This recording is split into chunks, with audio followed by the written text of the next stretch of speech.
Kyathanpalli municipality 16వ వార్డులో జరుగుతున్న ప్రజాపాలన కార్యక్రమంలో అభయహస్తం 6 గ్యారెంటీల దరఖాస్తు స్వీకరణలో చెన్నూరు ఎమ్మెల్యే వివేక్ వెంకటస్వామి సోమవారం సింగరేణి ఠాగూర్ స్టేడియంలో పాల్గొన్నారు. ఈ సందర్భంగా ఆయన మాట్లాడుతూ అన్ని దరఖాస్తులు అందరూ చేసుకునేలా చూడాలని అధికారులను ఆదేశించారు.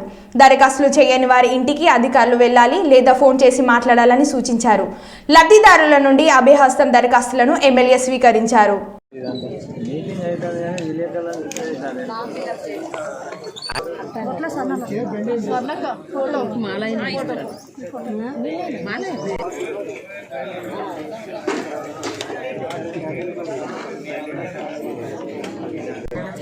అందరికీ నమస్కారం.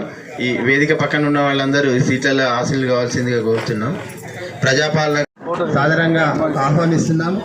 ప్రజాపాలన తెలంగాణ ప్రభుత్వం ప్రతిష్టాత్మకంగా చేపట్టినటువంటి ప్రజాపాలన కార్యక్రమానికి విచ్చేస్తున్నటువంటి శ్రీ చెన్నూరు శాసనసభ్యులు శ్రీ గడ్డం వివేక్ వెంకటస్వామి గారిని వేదికకి రావాల్సిందిగా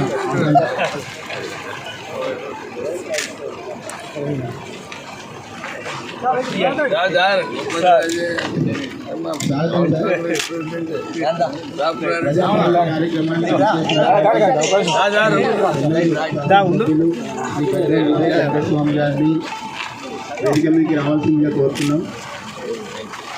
స్వాగతం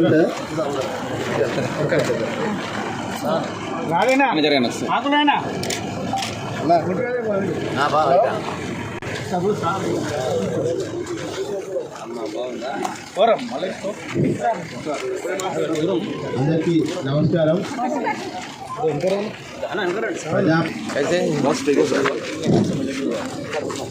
ప్రజాపాలన కార్యక్రమానికి విచ్చేసినటువంటి ప్రోగ్రామ్ సెంటర్కు విచ్చేసినందుకు వారికి స్వాగతం సుస్వాగతం తెలియజేస్తున్నాం సార్.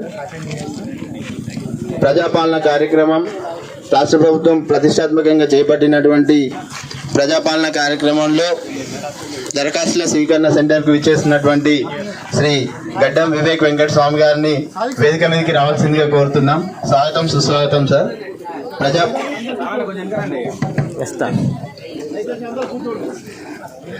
చైర్మన్ గారికి కూడా వేదిక మీదకి రావాల్సిందిగా కోరుతున్నాం. రాష్ట్రంలోని 142 మున్సిపాలిటీల్లో గత నెల 28, 29, 30 కలిపి మన ప్రాంతంలో 4715 అప్లికేషన్స్, 2821 కేటగిరీలో మనకు అప్లికేషన్స్ మనకు వచ్చినాయి.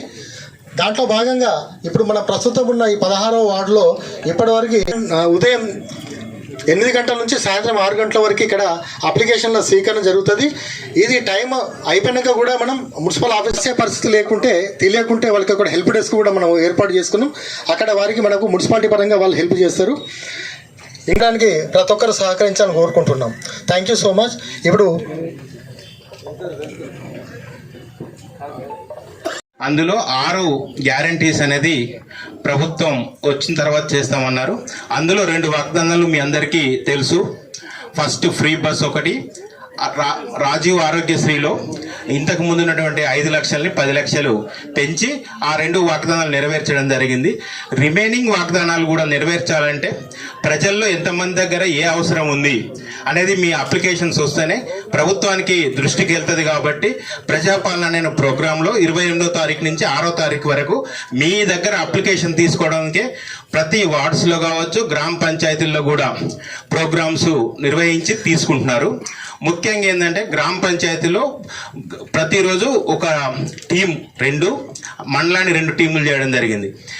పట్టణ ప్రాంతాల్లో జరిగేది ఏంటంటే ఇల్లులు ఎక్కువ ఉంటాయి కాబట్టి ఒక్కరోజు 2 రోజులు కష్టం కాబట్టి స్టార్టింగ్ డే నుంచి అప్ టు 6th వరకు ఎవ్రీ డే ఎక్కడైతే మనం వెన్యూ నోటిఫై చేసినామో అక్కడ అప్లికేషన్స్ తీసుకోవడం జరుగుతుంది. ఆ 5 వాగ్దానాల్లో మీ అందరికీ తెలుసు మహాలక్ష్మి పథకం. అందులో మహిళలు 18 నుంచి 59 వాళ్ళకు 2500, సిలిండర్ 500 రూపాయలకి ఇచ్చేది ఉంది. అదేవిధంగా ఇందిరమ్మ ఇల్లు దానికి అప్లికేషన్ పెట్టుకోవచ్చు. అదేవిధంగా అందులో 2 ఉన్నాయి. ఎవరైనా అమరవీరులు కానీ అప్పుడు తెలంగాణ మూమెంట్ లో ఎవరైనా అరెస్ట్ అయ్యి కానీ ఏదన్నా రైతు 10,000 ఇస్తున్నారు. అది 15,000 కావాల్సిన ఎవరైనా కావాల్స్తే రైతు భరోసా అప్లై చేసుకోవచ్చు. అట్లనే గ్రామీణ కూలీలు ల్యాండ్ లేని ఎవరైనా ఉంటే వాళ్ళకు 12,000 రూపాయల వరకు వచ్చేది కూడా ఉంది. అది కూడా అప్లై చేసుకోవచ్చు. చేయూత కింద పెన్షన్స్ 4,000 రూపాయలు ఇచ్చే హామీ ఉంది కాబట్టి దాంట్లో కూడా ఈ అప్లికేషన్స్ అన్ని మీరెక్కడ కూడా చేయాల్సింది ఏంటంటే ఒకటే అప్లికేషన్లో మీ ఫ్యామిలీకి సంబంధించిన అన్ని డేటా రావచ్చు. మీ అందరికీ ఈరోజు అనుమానం ఒకటి ఉంది, రేషన్ కార్డు కూడా చాలా మందికి కావాలని. ఇందులో ఉంటే ఉన్నది అని రాయండి, లేకపోతే లేదు అని రాయండి. ఈ స్కీమ్ కూడా చాలా అద్భుతమైన స్కీమ్ అన్నమాట. 10 లక్షలు కూడా మన దేశంలోనే మొట్టమొదటిగా 10 లక్షల వరకు ఒకటే స్కీమ్లో, అన్ని చోట్ల కూడా మిక్స్డ్ ఉన్నాయి.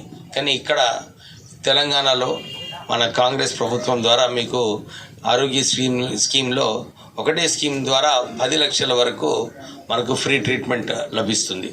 డీటెయిల్డ్ గైడ్లైన్స్ కూడా త్వరలోనే వస్తాయి.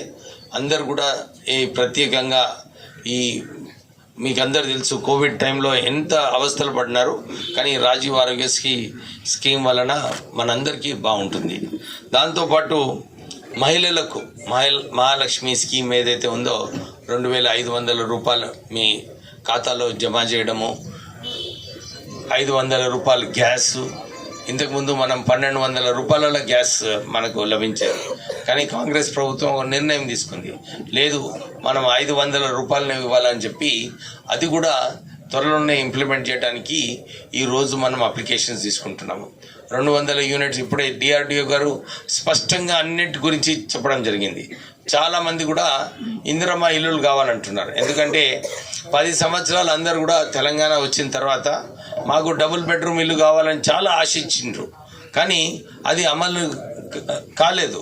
అందుగురించి ఇది ఇందిరమ్మ గృహాలు ఇంతకుముందు ఏదైతే అప్పుడు ఆ రోజులలో చాలామంది ఇందిరమ్మ గృహాలలో కట్టుకున్నారు. అలాగే ఇప్పుడు 5 లక్షల రూపాయలతోని మళ్ళీ ఒక అవకాశము కాంగ్రెస్ ప్రభుత్వం ఇందిరమ్మ గృహాలు కట్టుకోవడానికి మనకు ఈ స్కీమ్ తీసుకురావడం జరిగింది. మనమందరం కూడా ఈ స్కీమ్స్ అన్నీ కూడా ఒక్కటే ఫ్యామిలీలో ఒక అప్లికేషన్ ఉంటే సరిపోతుంది. వారు చెప్పినట్టు డిఆర్డిఓ గారు రేషన్ కార్డు గురించి కూడా భయపడద్దు. చాలామంది ఉట్టినే బయట భయాందోళన చేస్తారు, రేషన్ కార్డు లేకుంటే రాదు అని. అట్లా ఏం లేదు, ముఖ్యమంత్రి గారు స్పష్టంగా చెప్పడం జరిగింది. అందరూ కూడా నేను అదే అప్పీల్ చేస్తున్నాను మన రెవెన్యూ ఆఫీసర్స్ అందరికీ కూడా. ఇప్పుడే మీరు చెప్పినారు, మీకు తెలుసు ఎన్ని గృహాలు ఉన్నాయని, ఎంతమంది అప్లికేషన్ చేసుకున్నారు. ఎవరైతే అప్లికేషన్ చేసుకోలేదో మీరు కొద్దిగా ఫోన్ చేయండి, వాళ్ళకి ఫోన్ చేసి ఎంకరేజ్ చేయండి వచ్చి అప్లికేషన్ చేసుకోమని. 10% ఎక్కువనే రావాలి. ఇంకా ఎట్లొస్తే ఎక్కువ? ఓకే, సరే, మంచిదేలే. మీరు ఆ బాధ్యత మీరే తీసుకోవాలి. రెవెన్యూ ఆఫీసర్స్ తీసుకొని అన్ని ఎక్కువ అప్లికేషన్స్ వచ్చేటట్టు చేయండి. ఎందుకంటే తర్వాత ఏమైతుంది, కొంచెం మిస్ అయినారు అనుకోండి, వాళ్ళు అందరూ వచ్చి మా మీద పడతారు, సార్ మాకు ఈ రిజిస్ట్రేషన్ కాలేదు, మాకు ఇది కావాలని చెప్పి వారు. దాని తర్వాత ఈ ప్రాసెస్ ఎక్కువ అవుతుంది, టైం వేస్ట్ కూడా అవుతుంది. సో మీరు ఇప్పుడే ఎంకరేజ్ చేసి ఎక్కడైతే షార్ట్ ఫాల్ అవుతున్నదో మీరు ఒక స్టేటస్ రిపోర్ట్ ఇవ్వండి. ఎందుకంటే 3 రోజులు ఒక కాన్స్టిట్యున్సీ వైజ్ ఇచ్చేస్తే విలేజ్ వైజ్ వస్తుందా మనకు రిపోర్టు? ఇదేనా?